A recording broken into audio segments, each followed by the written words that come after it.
हाथी और रस्सी।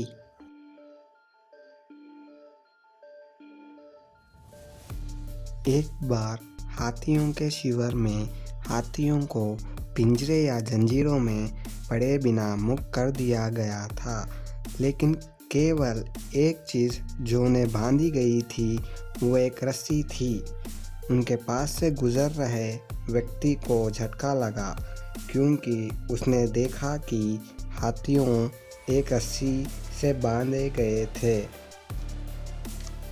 और वो भागते नहीं हैं। उस व्यक्ति ने एक ट्रेनर से पूछा। ट्रेनर ने जवाब दिया, जब हाथी छोटे थे तो वे रस्सी से बांधे थे, क्योंकि वे छोटे थे, रस्सी उन्हें भागने से रोक लिया करती थी।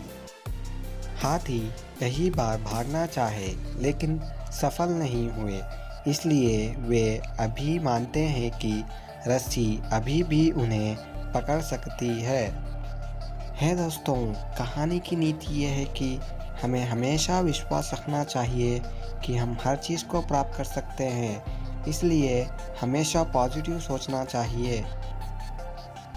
हमारे मन को केवल हम ही आज़ाद कर सकते हैं। दोस्तों, अगर वीडियो पसंद आए तो लाइक, शेयर और सब्सक्राइब करिए।